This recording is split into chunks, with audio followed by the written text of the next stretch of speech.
جنات عدن التي وعد الرحمن عباده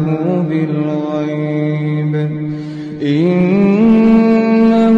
كان وعده مأتيا لا يسمعون فيها لغوا إلا سلاما ولهم رزقهم فيها بكرة وعشيا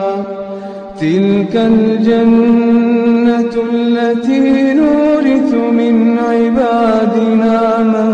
كان تقيا تلك الجنة التي نورث من عبادنا